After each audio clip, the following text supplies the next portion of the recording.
بسم الله الرحمن الرحيم وبه نستعين. الحق ومن حول الحرم أمة تؤذى وشعب يهتضم، فزع القدس وضجت مكة وبكت طيبة من فرط الألم بحمى الحمد لله والصلاة والسلام على رسول الله. My dear brothers and sisters in Islam, why the fate of the Ummah now, why the destiny of the Ummah now is still not all that promising, and why there is some verses still in the minds of Muslims used against Islam and the progress of Islam and Muslims, especially if it's used from people who have Islamic turbans and Islamic cloaks and gowns. I mean by that verses which are used by scholars. When people go and ask scholars, oh my dear scholar, what's wrong with us? Now the Ummah, alhamdulillah, there's millions and millions of people are praying, saying La ilaha illallah, and they're doing the salah, they're doing the zakah, they're doing the hajj, they're doing many things, they pay charity. So why we are not now having a proper Islamic environment so we can worship Allah subhanahu wa ta'ala and He will be pleased with us? Why we cannot until now give our children the proper education we would love to give to our children? Why? Rasulullah sallallahu alaihi wasallam, he said to us that if you do this, if you worship Allah subhanahu wa ta'ala properly, Allah will give you this. The answer comes from the sheikhs, most of them. And most of them, unfortunately, most of the sheikhs who are allowed to speak to the public are checkbook sheikhs. Sheikhs who get used to the checkbook. They don't want to do anything other than getting paid from the government. And the government will not pay until they get something in return. And that something in return, it means put Islam behind your back, worship as much as you can, but don't ask for anything which the government doesn't like, even if that thing is to remove the haram or to imply halal. So the answer comes actually motivated because of the checkbook, but has to be used, the verses in the Quran. The sheikhs, they come and they said, my dear son, Allah said that He will never change your condition until you change your own condition. Other sheikh will come and give him a hand in pushing the people towards disability. He said, also, you see, Rasulullah said, أَيْنَمَا كُنْتُمْ يُوَلَّ عَلَيْكُمْ. Like what you are, Allah will employ people to rule you like what you are. Number one, the understanding of this ayah is wrong. The Sahaba did not understand it that way.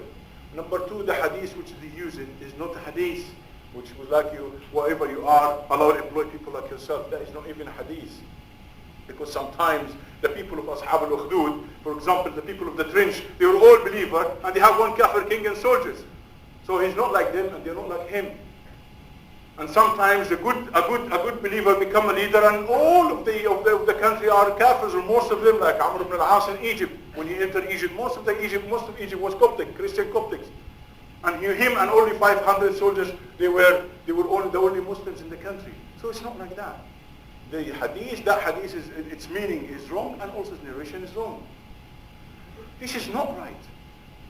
These kind of tricks can be working for a simple-minded Muslim.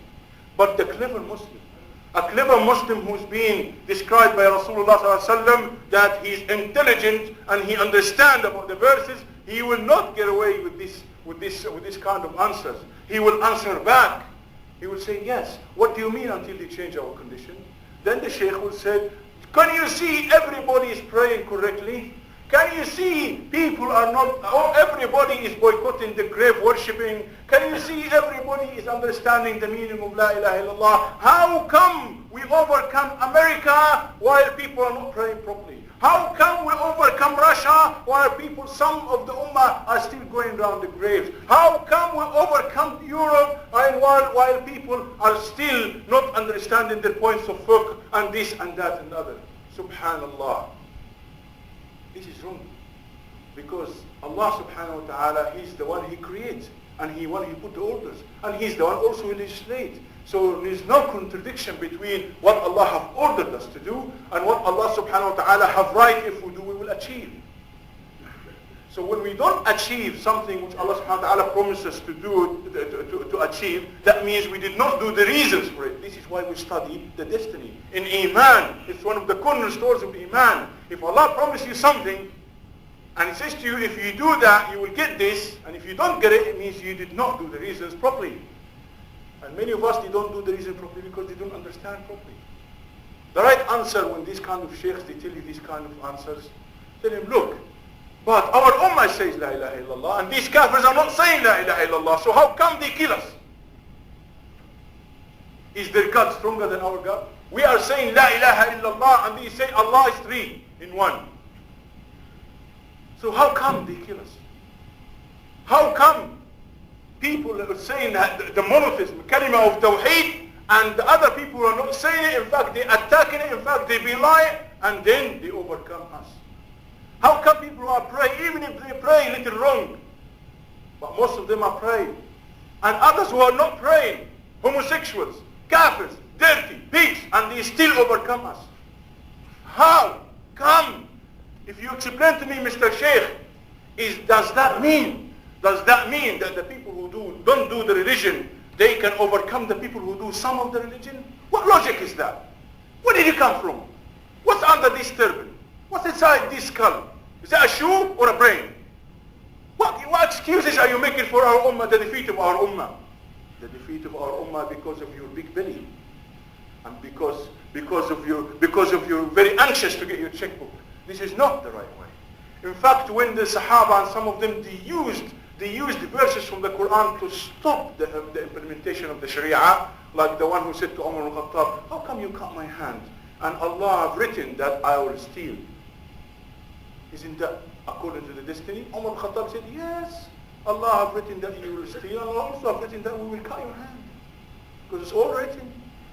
So how do you punish me for what Allah subhanahu wa ta'ala have written? He basically said to him, you have taken the reason for your hand to be cut. You have taken the reason for your hand to be cut. You are not taking the reason for your hand to be kissed. So your hand will be cut. And if you take the reason for that, your hand will not be kissed. And if you take the reason for defeat, you will be defeated. You take the reason to succeed, to be successful, to be in control, you will be successful, and you will be in control. We have seen over the years, when Muslims have left their strength, and they have humiliated themselves, the Mongols, they came and they raped the women of big sheikhs and they've killed them. Similar situation in the times of the Mongols. Similar situation in the time of the Crusades, when people are not well trained and they argue amongst one another and they are too tight to spend in the cause of Allah subhanahu wa ta'ala. The Crusades, they came from long way on ships. There was even no land for them to reach us. They had to come on ship. And they came and they killed us. They occupy our land. The Masjid Al-Aqsa, the holy land, which used to have khutbah Jum'ah every week. It did not have a khutbah Jum'ah for 100 years. And it used to be used as a stable for them, the Muslim area of it at least. So this is what's happening. That was not because people are not praying. That was not because people are not paying the zakah or the rest of the ibadah thing. That was because people have left the key for power, which is training, incitation for Muslims to be strong, willing to die as much as the kafir willing to live. It's only then when the people find you easy target and they go and take your property. And then they can call you a bad name, as if you are a dog, and you cannot complain. Similar situation happened in the First World War and the Second World War. The Muslim country were used, split into two halves, piece to support that side, the other to support the other side. They've been used like animals. Everybody have a right on them and use their utility in their war amongst them. Christians fighting one another and using Muslims as sheep and as donkeys to ride on them and to use their land, to shoot from their own land, and the civilian get killed for nothing. Just because they know there is no strength in this land and it's a booty. They divided it. They divided and they divide our countries because basically you cannot say to them, oh please, that's ours, that's not ours. No. Egypt, Jordan, Syria, in 1967 they decided to fight Israel. But it was too late because the Israelis at this time, they would have built their own Israeli empire. Every soldier should be a Jew. They don't have in their army other than the Jewish soldiers. They are not like our armies. In our army we have apostates, we have kafir, we have Christians, we have Jews, we have people who are of anything. And if you are a good Muslim, and if they see you doing your prayer regularly, you get expelled from the army, whether you are a general or a soldier. No, they had soldiers based on their religion. Other than that, they are trained. Everybody, even their women, are trained. Other than that, they make sure that their factories are producing weapons when it needed. They even made the Coca-Cola bottles in the shape of the mortar bombs. So when it needs to do the shells of mortars, they do it in the Coca-Cola factories. Everyone is a soldier. Women, even children, they use them to be soldiers. But Jews, only Jews, are coded. Leave them to grow their beards. Can you grow your beard in Egypt or in Syria or in Libya or in these countries? You get executed. Can you talk about Islam? Can you talk about Allah? Can you talk about enjoying the good and forbidding the evil? Can you have your Quran in your pocket? No.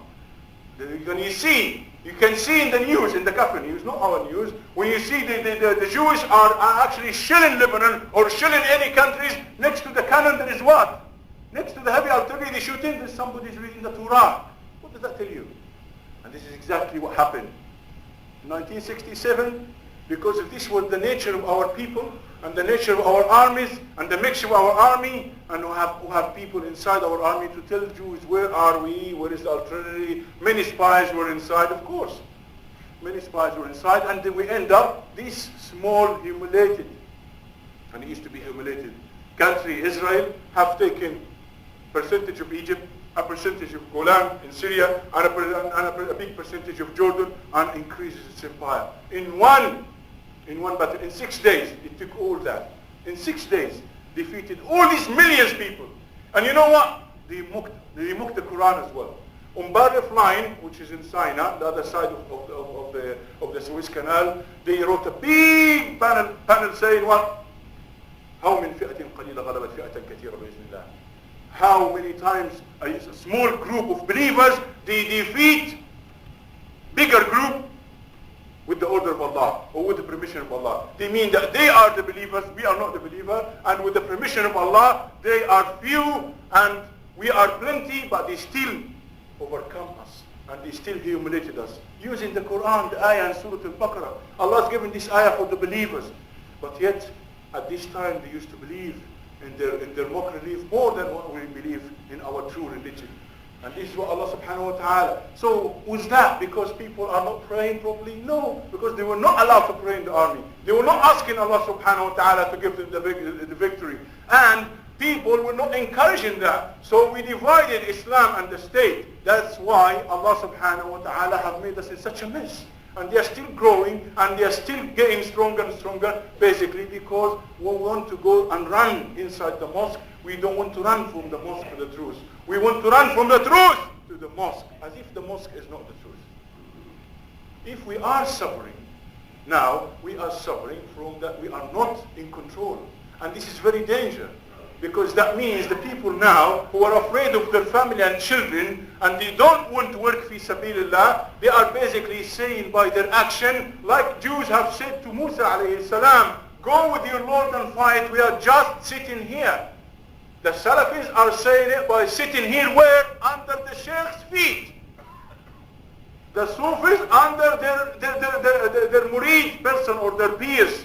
But everyone is sitting in the end of the day. People of dunya, they are sitting in their coffee shops and their shops, and no, who will fight them? You are basically saying, go and fight with your Lord and angels. We are just sitting here. And everybody have his own here. It's a shop, it's a school, it's a sheikh, it's a peer, it's anything but other than where Allah wants you to be. Allah wants you to be face to face with the kafirs and tell them, until here you don't go no further. And also when you have a peace treaty. And if you don't have a peace treaty, I should be going into use. And I should charge you. Because you cannot join kufr and enjoyment in the same time. Allah did not permit this to happen on earth. And we are the policemen of Allah subhanahu wa ta'ala on earth. Not the new world order. There is only one world order, which is Islam. But because we are weak, There is no world order. There's only crooks world order now. Anybody's got a gun, he's making his world order. No, my dear brothers. These ayahs and these hadiths, which is used to disable the ummah, is used wrongly. And it's about time we answer people back that we are not suffering here from lack of ibadah, we are suffering here from lack of control. And using our understanding in al-qada wal-qadr, using in understanding in the faith, using our understanding of the Sahaba, how they did fight and struggle, then we can understand how we go forward. When the Sahaba in the Battle of Uhud, they were killed, some of them, then Allah subhanahu wa ta'ala told us the scenario in the Battle of Uhud. When Allah said, some of the believers, they were, alhamdulillah, good and humble, and they understand this mistake resulted in that defeat. But other Sahaba, they had some shaitan whisper in their ears. Although they are Sahaba, although they are our masters. And the scenario is in Surah Al-Imran. It said, some of you, they said inside you that if we really been on the truth, that we would never have been defeated. We would never have been killed here. And Allah subhanahu wa ta'ala said to them, no. With regard to killing, you're going to be killed whether you're on the battlefield or even sleeping at home. If somebody is going to be sleeping at home, he will wake up from his bed until he gets killed in exactly the same place and the same time where Allah wrote him to be killed. So killing is not the problem. But with regard to your mistake, you have taken the reasons to be defeated. So you're defeated. Allah said to them that. Allah said to them, don't be upset because you are upset that you lost 70 people, and in the Battle of Badr you have killed 70 of the Kafirs and you have captured another 70. When you are following Allah's order and fighting and running after them, Allah give you victory. When you are running from them, you get the defeat. This is the message that's being given to the best of the Ummah. The best of the Ummah are the Sahaba. And the best of the Ummah is Rasulullah sallallahu alayhi wa sallam. And because they have done that mistake, they were defeated. And it's a Quran to be read until Judgment Day. So Allah teaches us, if this happened to the Sahaba, then it will happen to you, of course. Because you are not better than the Sahaba. So Allah is telling us that if you want to change your condition, you see what you are suffering from, and then you change what makes you suffering from. Like the Sahaba. And when Rasulullah sallallahu alayhi wa sallam have this defeated the Battle of Uhud, he did not correct it the way our sheikhs are correcting it now. Oh people, look, we have tried in Syria, we have failed. We have tried they have not tried. They are just saying we have tried because the Mujahideen have tried, and to them, alhamdulillah, they have failed, because if the Mujahideen have succeeded in Syria against the regime, or have succeeded in Egypt, it becomes compulsory for them now to even carry on and do it in Saudi Arabia, and do it in Yemen, and do it here. So they say, alhamdulillah, they have failed. But they use this experience to ask people not to move at all. Oh, look what the people happen in Syria. Look what the people happen in Algeria. Look what happened in Egypt. Now, let us do the proper Islam. Let us sit down under the Shaykh, crack his toes, and learn about Islam. Rasulullah did not say that. He said, we have done a mistake. You have done a mistake. You did not follow my orders in the battlefield. And the answer and the remedy for the mistake is to go to the battlefield again tomorrow. Even the wounded, they go. The hypocrites don't follow. The people who decided to pull out from the battlefield in the Uhud, they were not allowed to run after the Kafirs after the Rasul had the defeat in Uhud. He said, you go now. Tomorrow you go and run after them. You never go home. Even if you are wounded and you're bleeding, run after the Kafirs. He did not tell them, let's go to the mosque now. Let's see where we have gone wrong. Let's go to the drawing tables. Let us now make a methodology that we can be treaty for them. No, it's not like that. We were defeated because of a mistake. Let us not make it a policy. We are not going to correct a mistake with another mistake. If we have done a mistake today, tomorrow we are not going to do a mistake. Straight away go and run after them, and inshallah without a mistake we will get them. Even the Quraysh was in the victory. After the victory, they couldn't even stay when they hear the Muslims are running after them. It was only one day after the Battle of Uhud. They didn't even have the chance to rejoice about the defeat on the killing of the Sahaba. Once they hear that the Muslims are coming back for them, and they come in very angry, and they determined to kill all of them even if they all get killed, they run. They didn't have time to enjoy their victory. This is exactly what Allah subhanahu wa ta'ala wants us to do. We are in the path of Allah. It doesn't matter if we control, if we don't control. We have to be in control, but we work for it. If we can't achieve it, our children will. We put the track for them and let them carry on and do it. We cannot lose. Either we see the victory in our own eyes, which is alhamdulillah good, or we see the hur al-ain, or we see the blessing of Allah subhanahu wa ta'ala. We can never be in the loss. When we're hungry, we take their food. And when we need weapon, we take their weapon. And when we need to marry, we take their women. And when we need anything, it's all, Allah said this day, they are booty for you, just running after the sheep in the mountains. But if we stay still, they do the vice versa for us. But they make it decorated. Because they are allowed to lie, they are according to the religion. And they are allowed to do haram because of the religion, the false religion. We are not allowed to lie. We are not allowed to do it. We do everything. Allah wants that, we'll do it. You like it or you don't like it. Allah said to us, but you change your condition not by staying in the mosque and reading. Change your condition, number one, don't love them. Allah said in the Surah Al-Imran, here you are, you love them, and they don't love you. And you believe in the whole book. And they claim, sometimes they believe, sometimes when they see you, they say, we believe. When they leave you, when they go alone, they bite their hand in anger and ill feeling against you. They just don't want, they don't know how to hurt you. Allah described that. He said, look, this is what you are. Who described that? It's Allah. Allah subhanahu wa ta'ala who knows what's in their hearts. And He knows what's in our hearts. He said, here, you love them and they don't love you. You believe and they don't believe. So how come? When they come to our countries, many people, they welcome them. We don't ask for people to hate people because of their race, because of their action. How can we love people who are obscene? How can we love people who are enemies of Allah? How can we love people who are hindering the path of Allah? How can we follow their laws? How can we protect them? ما لنا من هذه الدنيا سوى ما لنا من هذه الدنيا سوى غارة العاد وعسف المحتكم غارة العاد وعسف المحتكم غارة العاد وعسف المحتكم فسئمناها حياة مرة ومللناه وجودا كالعدم ربي أنت العون إن طاف بنا طائف البغي وأنت المنتقم